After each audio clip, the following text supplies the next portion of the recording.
Hi guys, good morning. It's really excitable to be moderating a panel one in terms of I think this is the largest panel over the past 2 days, and I think it's probably one of the most exciting ones too, because not only do we have the investors here, but we also have companies who've received funding. So this is extremely informative from both sides of the coin, and without further ado. I know you guys are equally excited. The way we are going to do it is our panelists are going to give a quick round of introduction of themselves, and then we've kind of structured some sort of a Q&A, fireside chat, which we take it forward. So probably over to Vipul. We can probably start from this side with a quick round of introductions. Yeah. So, hi, this is Vipul. I'm one of the co-founders and CEO for Arav Unmanned System. We are present in the commercial markets. So we generally provide end-to-end solution, which includes building drones as well as data analytics solution, very focused on certain specific verticals in the market. Hi, I'm Akash Sinha, CEO Omnipresent Robot Tech. So we are also into building commercial solutions, as Vipul said. But yes, we've also focused on specific segments and providing specific solutions. And close to around 50 or so odd factories are running our drones currently. Thanks, Akash. Ankit? Hi, I'm Ankit from IdeaForge. We've been building drones in India since 2004. And I think a quick introduction of us is that it was an early prototype of ours in the movie Three Idiots. I won't say beyond that. Hi, I'm Anirvan. I'm representing Bloom Ventures. Bloom Ventures is an early stage venture capital fund. We've been operational in India for the past 10 years. A major focus for us has been deep tech startups. We made a bunch of investments in hardware. Obviously, we also look at other sectors. B2B SaaS is also a major focus. Yep. Hi, I'm Sheetal Behel from GrowX Ventures. So, by the way, I'm always amused by how every time IdeaForge comes up, it's about the company which the drones in Three Idiots and not the company which has 2/3 of all the funding in India. So, anyway, I want to just also request, there's a group of people here. Could I ask them to move further out? Excuse me? Anyway, so quickly introduce, I'm a partner at GrowX Ventures. We are a seed stage B2B, thanks, an emerging technologies focused fund. We invest across a bunch of areas as long as they meet these two criteria. Currently, we are investing in electric vehicles, we are investing in digital health, we do B2B SaaS as a mainstay, a couple of other areas. I should also add a disclaimer that we are investors in Arav. So people sitting here, they are one of our earlier bets from about 3 years ago. Excellent. I think, so this sets the tone, and probably the way we'll do it is we'll start off with the investors first, and probably Anirvan, you may want to go first. In terms of, since you've been already looking at this industry, this space, right, from an investor perspective, what do you think is the sentiment generally when it comes to the drone industry and the drone ecosystem? So the sentiment has been positive for the past 2 to 3 years, I would say. Before that, there was a certain amount of uncertainty around the regulatory policy. Having said that, we've obviously drawn our thesis out, and our belief is there's a lot of opportunity. If you think about the value that's going to be created, it's going to be created in software and services around the drone data. I mean, that's where maximum amount of the value lies. Having said that, hardware also plays a significant role, especially in use cases like emergency response, defense, as well as I agree in the future as and when the policy is clear. So yeah. Okay, so let me try and give a perspective of the last few years, right? So we started tracking the drone space in 2015, but We took a bet much later, primarily because we were really unclear on the regulatory environment in India. So Arav, we had actually looked at them when they raised their seed round, and we chose not to invest because it was really unclear at that point what was going to happen with the regulatory framework. And then when we invested, it was when we were fairly certain that there was line of sight to the first draft policies coming out. And that happened within 6 or 9 months or so of our investment. I think this has been a very big factor in VCs being cautious right now about investing in this space. Now there's a little more comfort now that we have some clarity. But even right now, it's not a fully fleshed out policy which covers everything. But there is increasing comfort than it was before. So I think that's turned positive. There are, however, still I think the VC industry has been less than enthusiastic about this space. Yeah, I won't sort of mince my words. If you look at the total amount of funding in India, we're in road spaces, it's a sub $50 million number across less than 50 rounds, maybe half the number of companies or so. If you look at other emerging tech spaces, the numbers are just significantly higher. And I think this has partially happened because of policy and regulation, but it's also, thank you for pointing that out. But it's also happened because of other things. One, drones are obviously thought of as hardware first, and India has shied away from investing in hardware. We've just not had, tremendous success stories in hardware, deep tech, high tech hardware across industries. And hence people are careful about that. I think there's also a little bit of struggle here because the industry is not large enough in India, and this is a vicious cycle. This is a chicken and egg problem, that you can't build really large software businesses out of India. This is again from a VC perspective. So, if there was enough of a hardware market, you could say, okay, I'm going to build, I'm going to try and build an operating system layer. I'm going to build certain kinds of, analytics tools around it. I'm going to build mapping tools, blah, blah, blah, etc. But because the market is not large enough, people have been cautious about that. And then the third play is this whole services and SI play, where actually a lot of players are playing right now, and which, by the way, is believed the right way to grow the market. Arav is doing that. I think Omnipresent is doing that and saying, okay, we're just going to go and provide solutions to you. You're in mining, you're in oil and gas.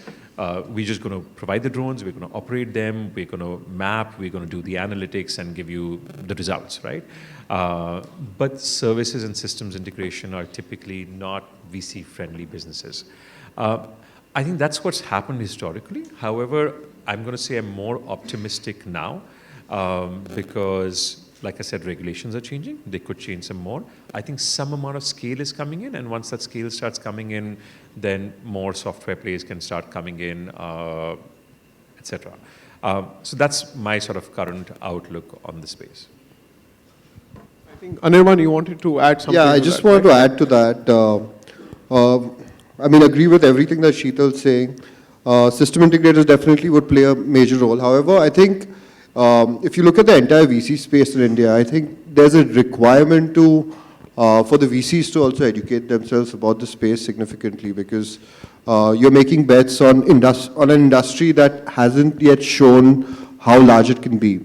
Like if you look at the entire drone, the entire market of it, whether it's global or for the matter even India, it still remains significantly small. So expecting that it's going to be funded to the extent of other emerging technologies is not the best expectation. And it's only going to happen if VCs are more educated about the space. And that, unfortunately, hasn't quite happened in India. So I believe events like these, or even startups can take the initiative of hosting a few events to involve more VCs, to educate them about the space. I think without that, there wouldn't be significant funding. No, I think those are great points, Anirban. Probably on the same point, Vipul, Akash, Ankit, would you want to chime in on any of these, or probably we can move on to the next round of questions? Any comments to what Sheetal or Anirban said? So, I actually second what both of you said, in the sense that it is going to be services and SaaS-based models that actually customers are interested in. They're not keen at this stage to invest in hardware and keep when they're not certain of the ROIs on that investment, right?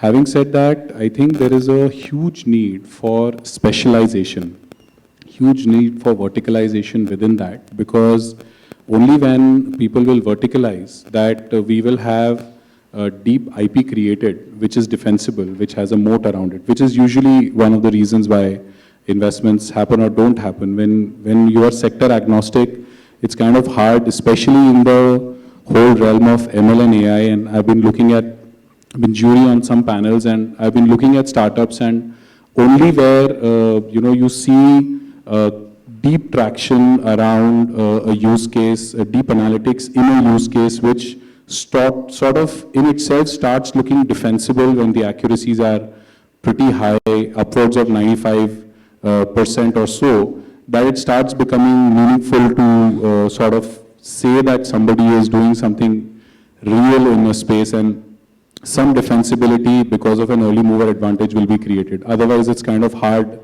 to believe that. Having said that, innovation on, even in hardware on specific systems is something that I have, heard people say is an interesting area because of its universality and cross deployment over several platforms globally. As well as, I think, obviously, if there is something disruptively innovative that one is doing in any space, and that disruption can be proven on ground, I'm sure that there is enough appetite and room for people to want to back it because its potential will realize as the industry matures as well. So that's something that I believe in very strongly. Yeah, I second to Ankit's point, but with certain additions that while it is necessary to innovate on different components of what we have been delivering from the drone industry, it is also to look at the things from a solution perspective, that who are we really solving the problem for, and how much it really impacts that particular stakeholder, and how big that problem statement is. So the problem is that right now, most of the Indian drone market is like trying to solve one or two same problems, and they end up competing so badly among themselves that the value of the market keeps on decreasing if you talk about the value per customer, not the overall value of the market. So the importance is that how do you increase the value per customer, not decrease it for yourself. Plus, the second part is that if you are really innovative, and let's say we build moats on technology and layer by layer, the ambition of the Indian entrepreneurs in the drone market is very limited to only domestic market, which is a very sad story. Because, I mean, look at Israel. They have such a small landmass, but most of their drones are exported. But why can't we have Indian startups looking at an ambition which is really going to cater to the global market? Because that requires a little bit of extra effort to compete on the global standards of technology, right? So that is something which I submit to the entrepreneurs, that when you're building your own story, have that ambition to go to the global market and build the tech as per that, right? Otherwise, you're limited to a very small market driven by the factors of regulation and all, which will limit your growth, and hence also demotivates VCs to put money in that startup or in the ecosystem, right? So that is one important part. So otherwise, just the suggestion, I think even the VCs and the entrepreneurs should have same perspective of breaking a problem statement into statistics and calculus. So the issue is that we all here in India are good at statistics, but not good at calculus, though we studied. What I mean by statistics and calculus is that we calculate very well that what is the probability of success of this market and this product. Hence we copy others, because statistics generally allows copying, pasting data and then doing the mean, right? But when we do calculus, it's like building each and every step towards that goal, right? So we don't focus on building those each and every step, that how do you build your every month's activity so that it can help you reach your goal in 3 years. So even the startups don't have that kind of clarity today in the market. Most of them are very nascent, just copy-pasting the internet business model. Business models which are working in US might not work in India because the requirement of demography is very different. So that is something which VCs are looking for, that how do you are attempting to the problem of India, as well as how your technology can take you to outside world other than India.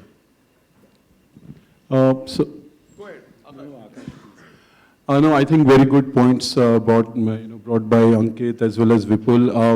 I just wanted to add here is that, the way I have always looked at, when I was building my business was that whenever you are, building a product, I think because most of us are engineers, we do a good job, trying to build a good product. But I think the question you need to constantly ask is, as Vipul brought out, what are you solving for, and has anybody solved that problem to client satisfaction already or not? And if nobody has, then you have an opportunity. And so there could be 20 players, in our drone industry, but you could go to client and just ask them, has your problem been solved? And if you can solve their problem, and by solving I mean give them value at the price, at which they will be happy. So if you can solve problems of, even a few clients and make sure that they are happy with that, then you will see that, once you have a line of customers, as somebody said, that definitely in that line you will see investors also coming in. So I think that's one of the key things to always focus, to make sure that what are you solving for, and has anybody solved it? Are you going to solve it to that level or not? Second part, I think, is obviously a bit of regulatory aspect. But if you look at, I'm particularly excited about the beyond line of sight thing that's, I don't know how long it's going to take, but hopefully, whenever it comes in, I can imagine just in delivery space, 2, 3 fairly large companies in India. I mean, imagine the kind of work, someone like Delivery or DHL or FedEx or anyone is doing. You can have a lot of these companies who will be delivering. Of course, the regulations have to be worked out and logistics have to be worked out. But I think that's where a large market is going to pop up as well. Yeah, I mean, just to add over this, see, any VC who is putting money, at the end of the day, the fundamental interest is that how does it become at least 10x or 100x in next 3 years, right? If the ecosystem itself is not enabling you to make your story a 10x or a 100x growth story in 3 years, then there is a question to be asked that what's missing in the ecosystem. Is it the lack of technology and innovation, or is it lack of the right conducive environment so that even if you have technology, motivation and everything else, can you grow? So your fastest speed is decided by how good the ecosystem is. So even that perspective has to be brought up, that if the ecosystem is not ready, then we need to push it to a level so that at least it is enabling 10x to 100x growth story in next 3 years. Otherwise, no one is going to invest into the market. Just want to add as a closing thought that has been something I've been sharing quite often in the ecosystem, is that I think it's time for us to stop doing things which are exactly the same and trying to be significantly more collaborative in the industry.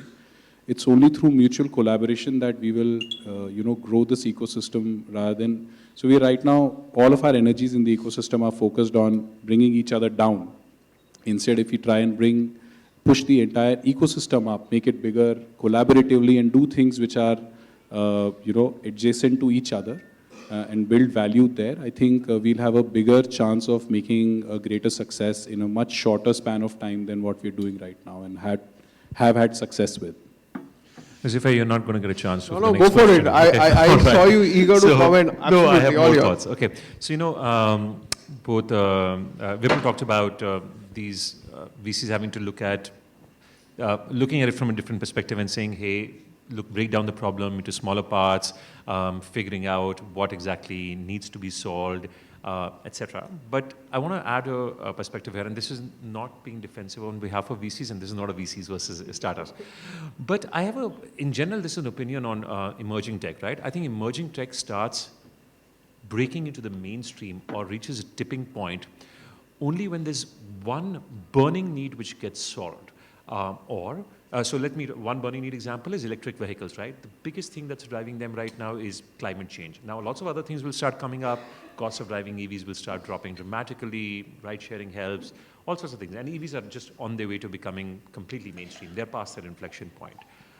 Or it could be something which just has an impact on a really, really large number of people, some kind of a consumer technology. Or something which just, has, I'm going to call it a sex quotient, right? For example, Virgin saying, hey, we're going to send passengers into space. You can just start doing space travel as leisure travel. I don't think that's happened with drones in India at least yet, and potentially not even much at the global level, right? So is there any one thing which right now that you could say that drones solve for, which nobody else is solving for, which is just like an imperative thing that we need to solve right now? I don't think so. And hence, it would be great if problems statements could be framed that way. Or is it something that you could have like really, really mass impact on, or somehow just sort of make it sexy? I often think that the world needs an Elon Musk in drones, and that might completely, change the entire texture of the drones industry. Fantastic. I think two big ticket points, right? The sexy quotient is of course critical, and I think just from the takeaway from our panelists is that the overall solution-driven approach, one, from a specialization perspective, it has to be a more vertical-driven thing. But in terms of service offering, you broad base horizontally, so together you kind of build in the ecosystem. And but just one takeaway, guys. 2 years back, we wouldn't even be in a position to discuss all of this because we weren't, it wasn't permissible even to fly drones till December 2018. From December 2018 to the journey which we've had here, I know there have been a lot of roadblocks, hurdles and all, but I think it's still just commendable. Before we open the Q&A to the audience team, we've run short of time. We had more points to discuss. But any closing comments before we open it for Q&A? Generally, just from your experiences as investors, investees or investors. I'll finish with the last optimistic closing comment. Okay. I'll let everybody do the other comments that they have. Quick closing comments, guys. Yeah. Quick closing comment is that things are really optimistic right now. The good trend we are seeing from last 6 months is that a lot of corporate VC funds are putting money into startups. I think a bit of funding in IdeaForge has went from corporate VC funds, and then also the recent investment into Asteria came from Reliance. So the big giants are really getting interested into this. So this is a good time for startups to really start thinking about solutions which are complementary to even these large strategic and corporate VC funds. And maybe there is a scarcity of large global funds like Sequoia and Axel to yet jump into it, but still things are really very optimistic at this moment. So this is the time, catch up the bus and make a good story and solution around what you're doing. I agree with Vipul. I think the point he brought about corporate or strategic investors, I think that is something a lot of you may have overlooked. I think if you can build a good relationship with a corporate client and serve them well for a while, they might as well get interested in investing in you, and then maybe you can get co-funded by from another VC along with that. So that's another area to look at. Another thing that I've seen coming up is some of the government-run funding, although we haven't quite gone that way, but I've seen that some of the government-run funding, especially in areas related to agriculture and so forth, they've also been optimistic, and you can try that route also. And I think once even one or two investors hop in, then certainly you can drive the entire sentiment of the investors. Ankit? I feel I've said this point earlier, just before this, that I think it's imperative that we collaborate and make this pie significantly larger than where it is today.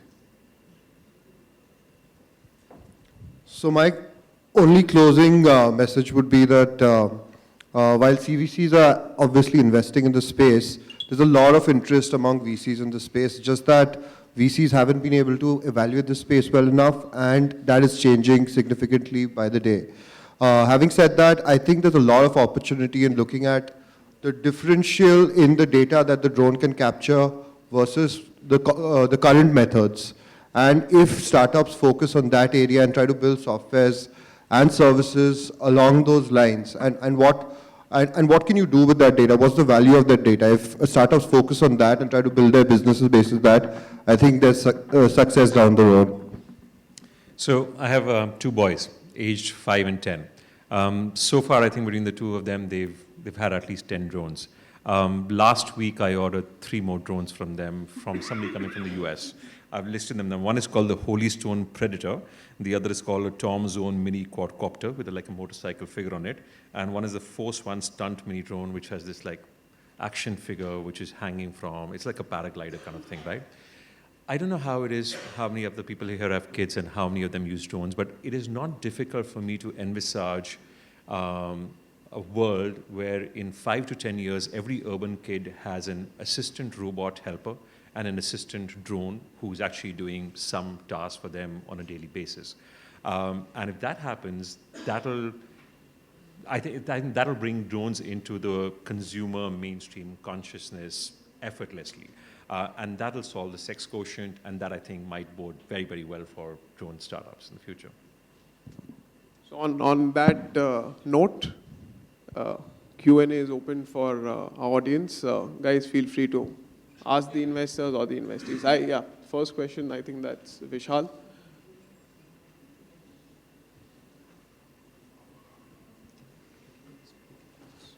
Security is very good. Some of them are not NPNT, some of them are NPNT. As an investor, what is the market sentiment, if you can throw a little bit of light? There's some uncertainty in the area. It's a bit gray. Market sentiment on what specifically? On investments in startups, because most of the startups who don't Wasn't have... this whole discussion just about that?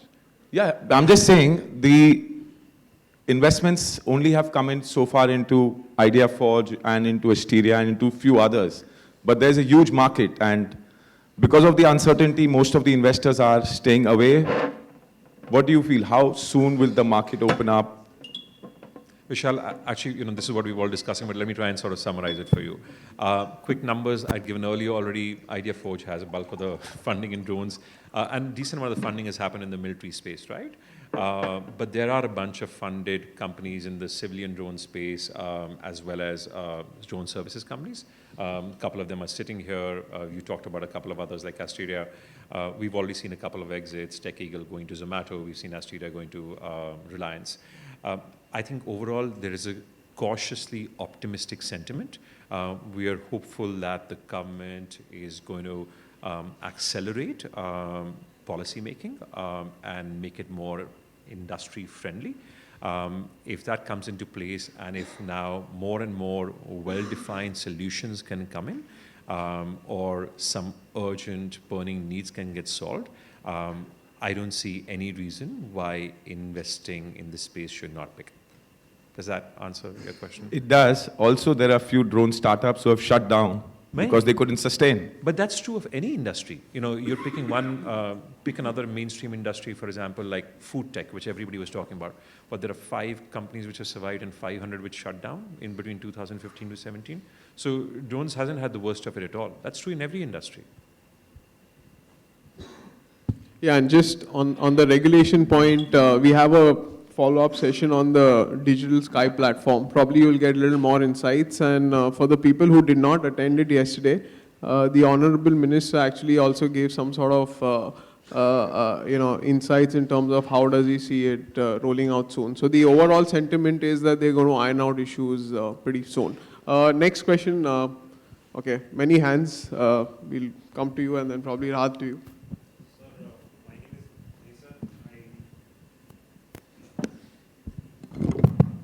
Hello, my name is Nesar. I am a part of Joiner Technologies. My question is to Mr. Anirvan and Bal. What parameters or factors do you see for investing in a company, in a drone company? I've answered enough questions. Go for it. Sure.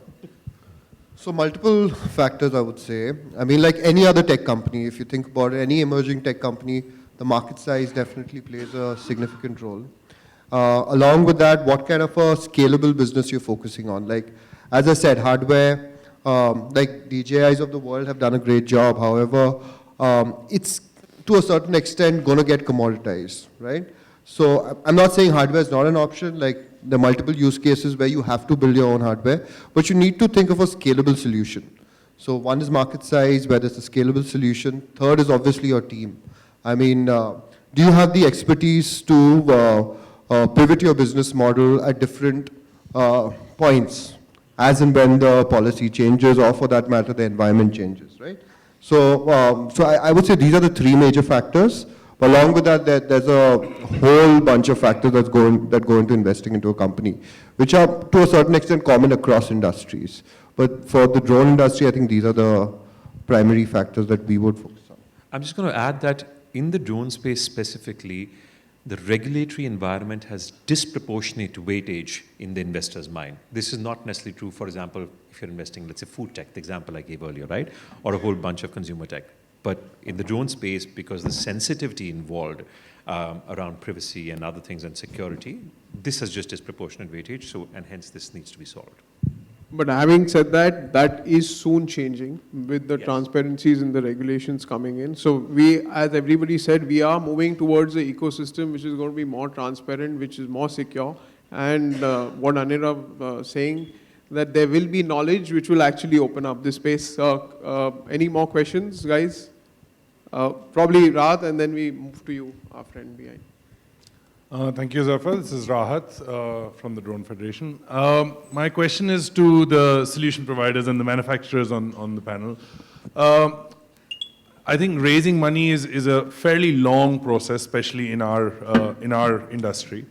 So what would be your advice to startups? And there are a lot of startups in the room, and I think, you know, the moment a startup gets into spending time in raising money, it is compromising them building their business. So, you know, what is, and your understanding from a manufacturing or a solution providing perspective, what is the right stage for these companies to actually start investing time and effort into raising money?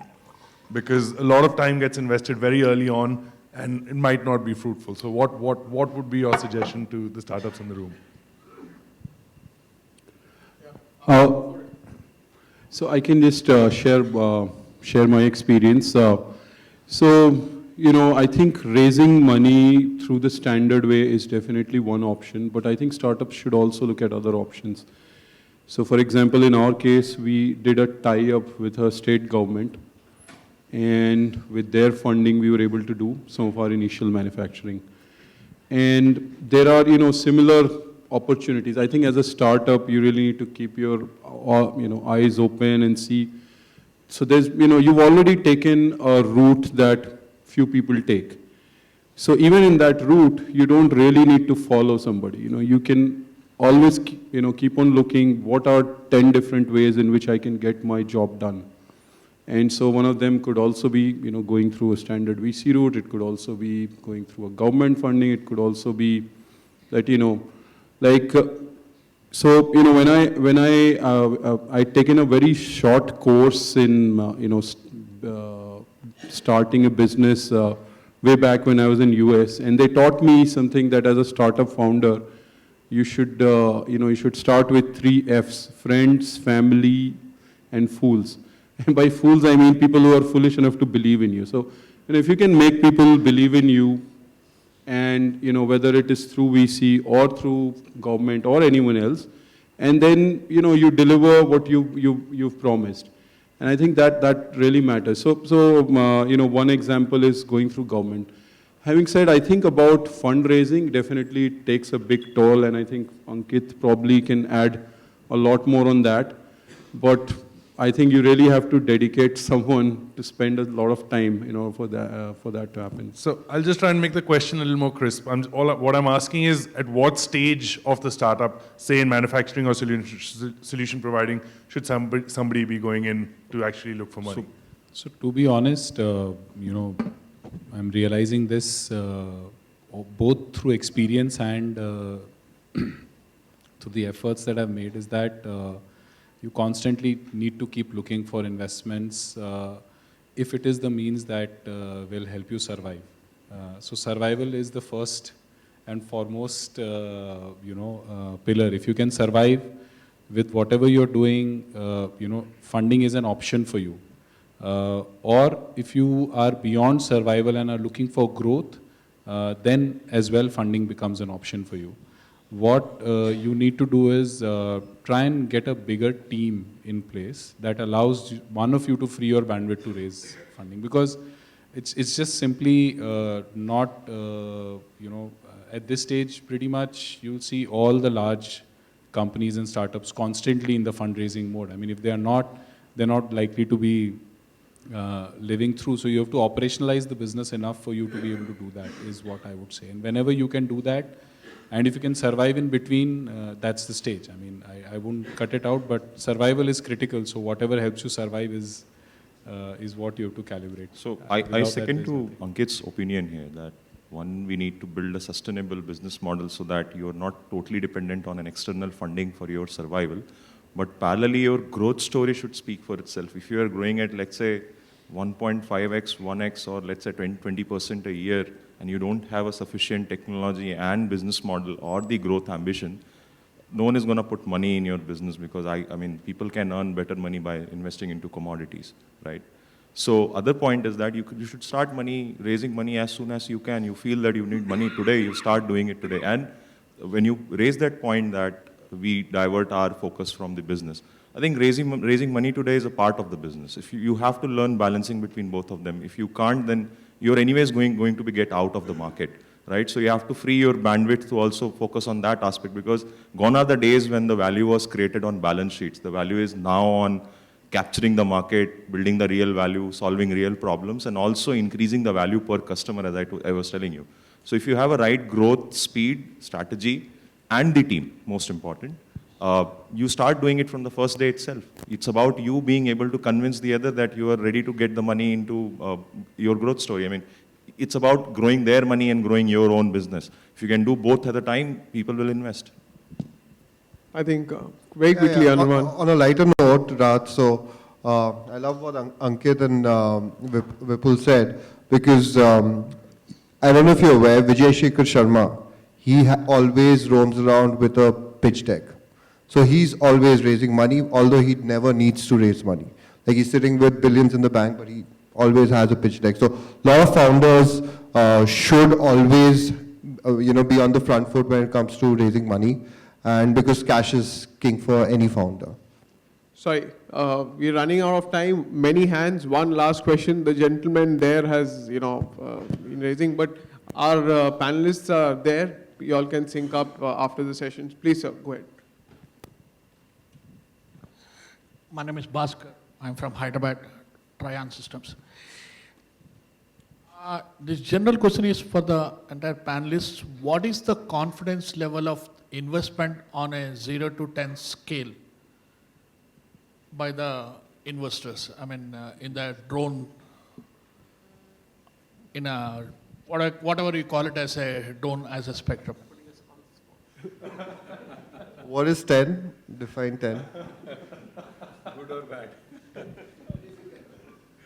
I mean, define 10. I mean, I'm serious, because for any, if you could try to measure sentiment, you've got to understand what the scale is. Like, if you think about an industry which is 10, what would that 10 be? I'm saying 10 is like a slam dunk. Yeah, but I mean industry-wise. Oh, he's asking for... No, as a drone as an industry, I mean, it can be manufacturing or services. Yeah, but I want to know what 10 is. Fully confident investment. Yeah, like 100% sure shot. Like, go for it. You'll invest in 8 I'll let Sheetal. Okay, so this I would this answer would vary by stages. So we do seed stages. Bloom does little of the next stage, more pre-Series A, Series A, and then there are what we call seed funds, and then there are VCs who typically will do Series A to T, and then P start coming to play. I think at the VC level, Series A onwards, I am going to say the sentiment is still low. I'd say 3 out of 10. Doesn't sound optimistic, but they take time. At the seed stage, however, I think it's more optimistic. I'd say 6 out of 10. And these numbers hopefully will move up quickly as we just see, as things are moving in the right direction, we're seeing around regulation, policy, etc. And we'll start seeing better use cases, some traction building in the market. I can see these numbers quickly change by the end of this year, for example. Okay, does that work? All right. Okay, great. Thank you guys. Thank you so much. There were a few hands, but I'm sure you guys will sync up after this session. Thank you all.